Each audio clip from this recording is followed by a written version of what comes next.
Olá, concurseiros, tudo bem?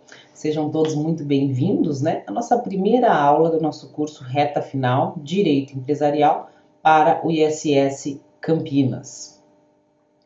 O objetivo aqui é preparar vocês da melhor maneira possível para enfrentar aí essas questões de direito comercial, direito empresarial, conforme previsto ali no edital da nossa banca VUNESP, né? Para o certame aí especificamente visando a preparação para o ISS Campinas, né? Esse excelente cargo com uma remuneração de fato muito atrativa, né? Para o cargo aí de auditor fiscal. A cidade também é uma ótima cidade. Eu tive o prazer de conhecer Campinas quando eu fiz o meu primeiro concurso da área fiscal, né? CMS São Paulo de 2008, né? Felizmente passei no segundo CMS do Rio Grande do Sul. Então, mas a minha primeira experiência na área fiscal foi na cidade de Campinas, lá em 2008. Então, uma cidade realmente muito aprazível.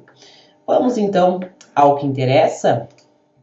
Bom, primeiro eu deixo aí uma breve apresentação para vocês. Meu nome é Vandinara Lopes, eu sou auditora fiscal da Receita Estadual do Rio Grande do Sul, sou julgadora de processos fiscais aqui, professora de legislação tributária estadual e direito empresarial, e também atuo como coach para concursos públicos. Deixo aí minhas redes sociais, né? Principalmente o Instagram, e-mail, enfim, a vocês me acompanharem lá também. Fiquem à vontade para me contatar lá, né? Alguma dúvida que vocês tenham específica sobre o nosso curso, ou mesmo sobre a carreira fiscal, enfim, sobre a preparação para concursos fiscais, fiquem à vontade para entrar em contato aí. Tá ok? Então, o nosso conteúdo programático, né, para o curso, ele aborda conceito de empresa, conceito de empresário, estabelecimento empresarial, prepostos, escrituração, conceito de sociedade, sociedade não personificadas e personificadas, sociedade simples, sociedade limitada, sociedade por ações, sociedade cooperativa, dissolução e liquidação de sociedades, recuperação judicial e extrajudicial, falência, classificação creditória. Então, esses são os assuntos que são trazidos ali no edital e, obviamente, são os assuntos que nós vamos abordar no nosso curso. Então, esses assuntos vão estar divididos em 3 aulas, né, conforme vocês podem ver aí na tela, vão estar distribuídos em 3 aulas, nas quais nós vamos trazer aqui questões e abordar os assuntos com vocês. Então, agora, observações importantes que eu quero fazer com vocês com relação ao nosso curso. Como vai funcionar o curso Reta Final? É um curso de revisão da teoria por meio da resolução de questões da banca VUNESP, né, da banca do nosso concurso. Então, sempre vou trazer ali questões sobre o tema e, por meio dessa questão, fazer uma revisão da teoria para que a gente consiga resolver a questão. E aí um ponto fundamental, muito importante para você que se prepara para concursos da área fiscal de maneira geral, né? A orientação da leitura da lei seca. É fundamental que vocês leiam a lei seca para resolver questões de direito empresarial nas provas, principalmente da VUNESP, mas também das outras bancas. A cobrança de direito empresarial nas provas, ela é muito literal, né? Vocês vão ver ali que tem artigos que se repetem muito, e vocês acabam até, conforme fazem questões, conforme resolvem muitas questões, memorizando esses artigos, né? E já tendo mais condições de responder, né, com mais certeza aquelas questões. Mas o que acontece, né? A gente teve agora, a VUNESP fez a prova do ISS Guarulhos, e a prova de direito empresarial foi até bastante comentada, o pessoal achou a prova difícil, né? Achou a prova atípica, acabou até sendo achada ali uma das provas mais difíceis de toda a prova. Mas, na verdade, a VUNESP não inovou, né, na forma dela cobrar o direito empresarial. O que ela inovou? Ela inovou os artigos que ela abordou, né? Então, ela trouxe artigos ali que normalmente não são aqueles mais cobrados nas questões. Então, quem estudou, né, leu ali seu material teórico, depois foi resolver muitas questões, que normalmente é o caminho que a gente traça aí na preparação, mas não deu uma atenção para a lei seca, se deparou ali com alguns artigos não muito conhecidos e teve dificuldade. Por isso eu oriento sempre a lei seca, né? Porque no fim das contas é o que é muito cobrado. Tem os artigos mais cobrados e aí a gente, como eu disse, a gente acaba memorizando eles, mas tem esses artigos que não são tão cobrados e que quando aparecem na prova causam essa estranheza. Então a minha orientação, eu vou colocar ali sempre no início de cada aula quais são os artigos, né, e os diplomas legais que vocês precisam estudar para acompanhar essa aula e para resolver as questões que aparecerem sobre esse assunto na prova. E aí é fundamental que vocês leiam, releiam, né, justamente por isso. Se aparecer um artigo ali que não é comumente cobrado, se vocês pelo menos tiverem tido contato, né, vocês tiverem lido algumas vezes esse artigo, com certeza vai ficar mais fácil, mais viável aí a resolução da questão. Então, né, vou indicar esses artigos, sugiro inclusive se vocês puderem imprimir, ter eles à mão enquanto estudam a nossa aula, né, e também depois enquanto resolvem questões, é muito importante, ajuda muito na preparação de vocês. Então, vamos lá, a nossa aula 1, né, a nossa aula de hoje nós vamos falar sobre conceito de empresa, conceito de empresário, EIRELI, estabelecimento empresarial, prepostos e escrituração. Tá? Então, conforme eu prometi para vocês, trago aqui quais são os artigos. A aula de hoje aborda assuntos que são tratados apenas no Código Civil, né? Então, artigo 966-980 traz ali o conceito de empresa, de empresário, trata de alguns assuntos mais que podem ser cobrados dentro desse assunto aí, conceito de empresa e de empresário. Artigo 980-A trata da empresa individual de responsabilidade limitada, né? Apenas um artigo. Então é bem importante que vocês conheçam bem esse artigo, né? Artigos 1142 a 1149, que tratam do estabelecimento empresarial, um assunto que é bastante cobrado, né? Questão do trespasse ali, enfim, artigos que estão sempre presentes nas provas, então, sem dúvida, vocês têm que conhecer muito bem esses artigos. Artigos 1169 a 1178 é o que trata, são os artigos que tratam dos prepostos, né? Aparecem um pouco menos nas provas, mas também, né, costumam aparecer e podem aparecer, né, que é o mais importante, né? E artigo 1179 a 1195 são os artigos aí um pouco mais denso, né, que trata da escrituração, tá ok? Vamos então começar a nossa primeira aula. Bom, primeira questão, uma questão aí de 2018, para nós tratarmos do conceito de empresa e conceito de empresário.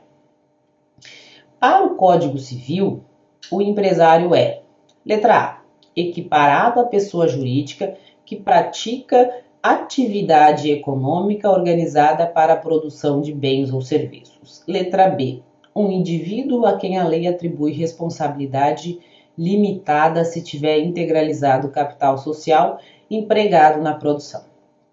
O sócio de qualquer sociedade empresária desde que exerça o cargo de administrador. O agente que exerce profissionalmente atividade econômica organizada para a produção e circulação de bens ou serviços. Bom, então, para nós respondermos essa primeira questão, vamos dar uma revisada aí no conceito de empresa e empresário, né? Sem sombra de dúvidas, esse é o conceito aí introdutório, o conceito mais básico que vocês precisam conhecer dentro do direito empresarial, mas que mesmo, né, apesar de ser básico, de ser introdutório, cai muito em prova ainda. A gente viu aí uma questão de 2018 abordando justamente o conceito de empresário, né? Então, primeira coisa que é importante frisar para vocês é que empresa é uma atividade, né? E empresário é quem exerce essa atividade. Digo importante frisar porque é algo que no dia a dia ali, né, na expressão coloquial, as pessoas confundem muito, né? Esse conceito, ele é trazido no artigo 966. Vamos ler. Considera-se empresário quem exerce profissionalmente atividade econômica organizada para a produção ou a circulação de bens ou de serviços, né? O artigo, então, ele define o empresário como aquele que exerce profissionalmente essa atividade econômica organizada para a produção ou circulação de bens ou serviços, né? Então, quem exerce a atividade é o empresário. A atividade em si é a empresa. E aí um exemplo, justamente para mostrar o quanto ali no dia a dia as pessoas usam os termos de maneira equivocada. Vamos pensar na Lojas Renner S.A., tá? Lojas Renner S.A. é uma sociedade anônima. A sociedade é o empresário. Então, na verdade, quando a gente se refere a Lojas Renner S.A., nós estamos nos referindo ao empresário. E a empresa? A empresa é a atividade, né? Lojas Renner S.A. não é a empresa. A empresa é a atividade, comércio, varejista de vestuário, enfim, né? Essa é a empresa. Então, é importante vocês terem esse conceito em mente. Empresário pode ser uma pessoa física, se for um empresário individual, uma pessoa jurídica, né? Se for uma Eireli ou uma sociedade, né? Mas importante ter em mente essa distinção. Vamos entender um pouco melhor ali, né, as características dessa atividade considerada aí, atividade empresarial considerada empresa. Bom, primeira coisa ali que o artigo nos coloca, né, que o empresário é quem exerce profissionalmente. E aí ele nos traz a exigência dessa característica do profissionalismo para a gente ter a figura do empresário, né, para que a gente de fato caracterize-se como empresário. Bom, essa característica do profissionalismo, ela refere-se ao exercício habitual, né?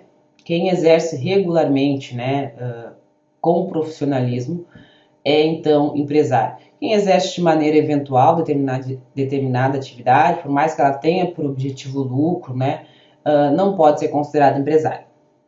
E aí, digamos que um exemplo, né? Você decida vender seu apartamento e decide ali que você mesmo vai anunciar, vai contatar alguns possíveis interessados, enfim, né? Para concretizar aí a venda do seu apartamento. Isso não torna você um empresário ali do ramo de comercialização de imóveis, né? Na verdade, porque falta essa característica da habitualidade, né? Dentre outras coisas. Então, isso que quer dizer o profissionalismo. Segundo a atividade. A empresa é uma atividade, né? E não se confunde com o empresário, com quem a exerce. É o que eu expliquei para vocês ali no exemplo das lojas Renner, né? É o empresário que fale, né? É o empresário que admite empregados, ele que compra, que vende. A empresa é a atividade, o empreendimento, né? Esse sim é a empresa. Econômica no sentido de que tem que ter por objetivo um resultado, né? Tem que ter por objetivo o lucro. Por mais que esse lucro possa não ser distribuído, possa ser reinvestido nas atividades, mas a atividade ali presente tem que objetivar esse resultado. Organizada leva em consideração os fatores de produção, né? Refere-se à articulação desses fatores, né? O empresário, ele cria ali um arranjo desses fatores de maneira a ter um melhor resultado ali na produção ou na circulação de bens ou serviços. Então, organizada nesse sentido, organização dos fatores de produção, capital, mão de obra, insumos e tecnologia. Bom, então, né, a gente conseguiu entender aí que empresário é, na verdade, né, aquele que exerce a atividade econômica, né, organizada para a produção ou circulação de bens e serviços, e ele pode ser tanto pessoa física, né, se ele for um empresário individual, né, empresário individual não tem personalidade jurídica, pessoa física, ou pode ser uma pessoa jurídica, se ele for uma empresa individual de responsabilidade limitada, a Eireli, ou ainda uma sociedade empresária, né, que nós temos a sociedade em nome coletivo, a sociedade em comandita simples, a sociedade limitada, a sociedade em comandita por ações e a sociedade anônima, né? Nós vamos ver mais para frente aquelas que são cobradas no nosso edital. Voltando aqui para nossa questão, a gente vê que a alternativa A está errada, justamente porque o empresário ele não é equiparado à pessoa jurídica, ele pode ser uma pessoa jurídica ou uma pessoa física, né? A letra B diz um indivíduo a quem a lei atribui responsabilidade limitada. Não necessariamente, nós temos a responsabilidade, na verdade, ela é dos sócios, né? Essa questão da responsabilidade limitada, enfim, ilimitada. Então, o empresário, lógico que ele é responsável porque é ele mesmo, né, que realiza ali a atividade empresarial. O que a gente pode limitar depois é a responsabilidade dos sócios. O sócio de qualquer sociedade empresária. Não, pessoal, esse é um erro também que às vezes as pessoas confundem, né? Existe lá uma sociedade limitada, né? E tem os sócios e fulano de tal é empresário. Na verdade, empresário é a sociedade, o sócio é o sócio. Mesmo que ele seja administrador, vai ser sócio administrador, tá? E por último, a gente tem aí o agente que exerce profissionalmente atividade econômica organizada para a produção e circulação de bens e serviços. Exatamente o que a gente viu ali no artigo 966, né? Considera-se empresário quem exerce profissionalmente atividade econômica organizada para a produção de bens ou de serviços. Gabarito, portanto, letra D. Então vejam aí que é um conceito simples, né, relativamente simples, introdutório, pode trazer alguma confusão pelo fato de algumas vezes ser usado com impropriedade aí na linguagem coloquial, mas depois que você lê ali e conhece o artigo, não apresenta maiores dificuldades. E cai em prova bem recente, a gente tem a presença dessa questão, então não é uma questão que não dá para desperdiçar esse ponto. Vamos ver mais uma questão aí também de 2018, da VUNESP. O Código Civil dispõe sobre a atividade empresarial. Em relação ao empresário, assinale a alternativa correta. Letra A. O empresário que instituir sucursal, filial ou agência em lugar sujeito à jurisdição de outro registro público de empresas mercantis, neste deverá também inscrevê-la, com a prova da inscrição originária. Letra B. O empresário rural e o pequeno empresário não gozam de tratamento diferenciado ou favorecido quanto à inscrição e aos efeitos daí decorrentes. Caso o representante ou assistente do incapaz for pessoa que, por disposição de lei, não puder exercer atividade de empresário, poderá exercer a função de gerente em caráter excepcional. Letra D. É opcional a inscrição do empresário no registro público de empresas mercantis da respectiva sede antes do início de sua atividade. Letra E. O registro público de empresas mercantis, a cargo das juntas comerciais, deverá registrar contratos ou alterações contratuais de sociedade que envolva sócio incapaz, independentemente do capital social estar totalmente integralizado. Então, pessoal, a gente tem aí uma questão que aborda vários artigos ali do Código Civil e nós vamos então passar por esses artigos, né? E eu vou ali explicando para vocês a inteligência de cada um deles para a gente fazer uma revisão, né? São questões que são cobradas em provas bem desta maneira literal, então é importante vocês entenderem, né? E aí aqui eu vou trazendo para vocês a inteligência desses artigos, mas precisa também memorizar. Então, o artigo 966, que a gente acabou de ver, que traz justamente esse conceito de empresa de empresário, né? Considera empresário quem exerce profissionalmente a atividade econômica organizada para a produção ou a circulação de bens ou de serviços. E aí o parágrafo único do 966 nos traz um conceito bem importante que também aparece muito em prova. Não se considera empresário quem exerce profissão intelectual de natureza científica, literária ou artística, ainda com o concurso de auxiliares ou colaboradores, salvo se o exercício da profissão constituir elemento de empresa. Né? Então, traz uma exceção, né, ao conceito de empresário, ou seja, mesmo que seja um exercício profissionalmente, né, que seja exercido profissionalmente uma atividade econômica organizada para a produção ou circulação de bens e serviços, Se essa atividade for de natureza intelectual, científica, literária ou artística, mesmo que com o apoio ali de auxiliares, não será considerado empresário, salvo se o exercício da profissão constituir elemento de empresa. Então, o mais importante aí, lógico, é você saber a exceção, né, que essa profissão aí intelectual não vai se enquadrar como empresário, quem a exerce não vai se enquadrar como empresário, exceto se ao realizar, né, ao praticar essa atividade, houver aí a característica do elemento de empresa. Então, o exemplo mais comum que vocês encontram aí na literatura e tudo mais é justamente do médico, né, para entender essa questão do elemento de empresa. Mas poderia ser um engenheiro, um arquiteto, enfim. E qual é o exemplo, né? Aquele médico que tem seu consultório, né, tem ali uma secretária e exerce a atividade da medicina, né? Isso por si só não caracteriza a atividade como empresarial, não se trata de empresário. Mas digamos que esse médico, né, torne-se uma referência, tenha, né, muita demanda, ele começa então a contratar outros colegas médicos para poder dar, né,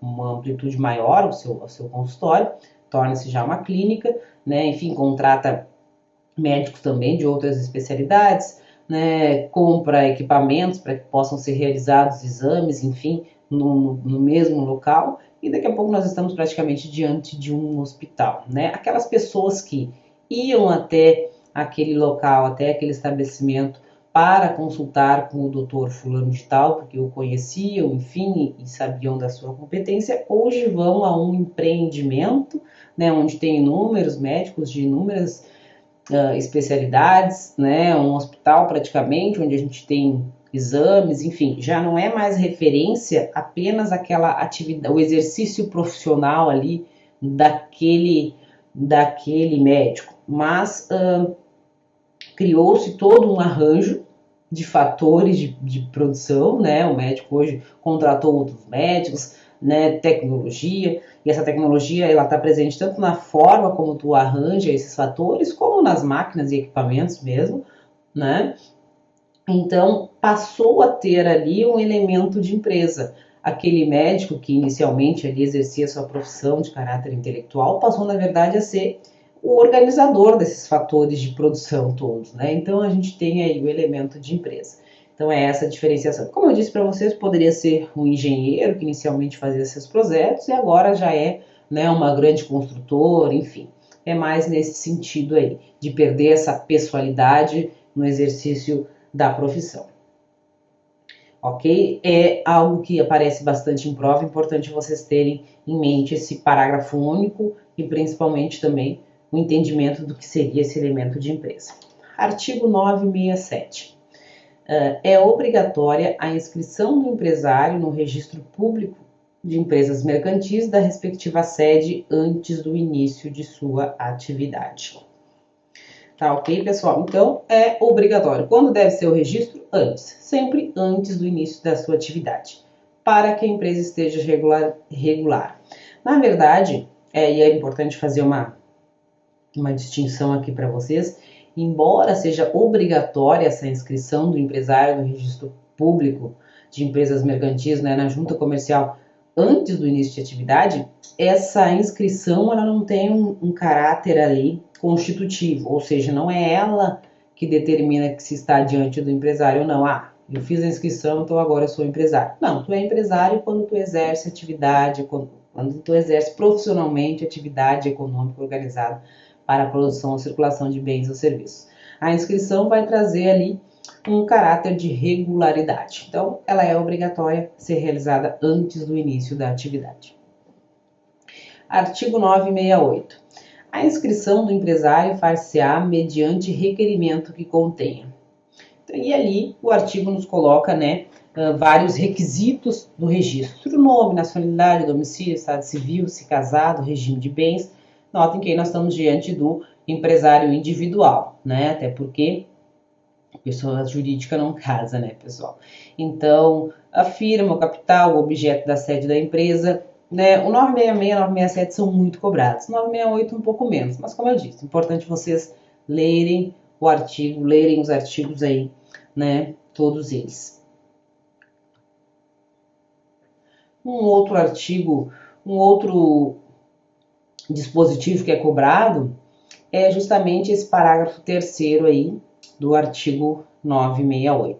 O que ele nos diz? Caso venha admitir sócio, o empresário individual poderá solicitar ao registro público de empresas mercantis a transformação de seu registro de empresário para registro de sociedade empresária, observado no que couber o disposto no artigo 1113 a 1115 deste Código. Ou seja, nós temos ali a figura do empresário individual, né? Como a gente já comentou, o empresário individual não tem personalidade jurídica, é uma pessoa física.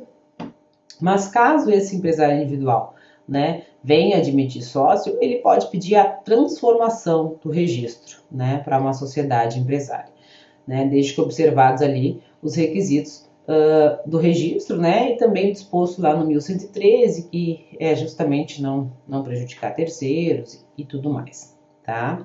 Depois o parágrafo 4º e o parágrafo 5º também é um pouco menos cobrado, né, então é importante vocês lerem para conhecerem a literalidade. E o 969 já aparece mais, né? Aparece sempre assim desse modo, literal, mas aparece, né? Artigo 969. O empresário que instituir, sucursal, filial ou agência em lugar sujeito à jurisdição de outro registro público de empresas mercantis, neste deverá também inscrevê-la com a prova da inscrição originária.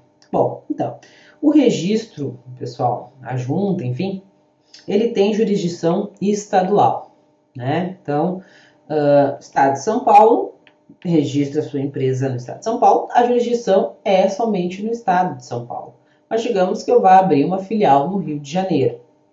Então, necessariamente, a minha empresa que já tem registro em São Paulo, onde é a sede, terá também que realizar o registro na jurisdição do Rio de Janeiro, porque estou abrindo uma filial em outra jurisdição. Para isso, ele precisa do quê? Levar a prova da inscrição originária, a prova da inscrição no Estado de São Paulo. É isso que quer dizer o artigo 969.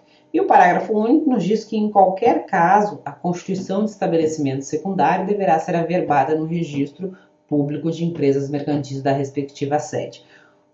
Na prática, então, o que isso quer dizer? Tem uma empresa no Estado de São Paulo, onde, né, averbei lá meus atos constitutivos, registrei, né, a empresa na Junta Comercial do Estado de São Paulo. Vou abrir uma filial no Rio de Janeiro. Eu vou precisar inscrever a minha empresa no Rio de Janeiro, né, porque é uma outra jurisdição, lá ela não existe ainda, né. Para isso eu vou levar a prova da minha inscrição originária no Estado de São Paulo. Mas sempre que eu abra uma outra filial em qualquer localidade, isso tem que estar lá averbado na sede, junto com o registro original. Minha sede é em São Paulo, então todas as filiais que eu vier abrir pelo país, enfim, além de fazer a inscrição lá no respectivo estado, eu tenho que averbar isso lá junto com o registro na sede. Artigo 970 é um artigo que também vocês vão encontrar bastante aí nas provas, que diz o seguinte: a lei assegurará tratamento favorecido, diferenciado e simplificado ao empresário rural e ao pequeno empresário, quanto à inscrição e aos efeitos daí decorrentes. Então, na verdade, tem previsão, né, para um tratamento favorecido, diferenciado e simplificado, tanto para o empresário rural como para o pequeno empresário.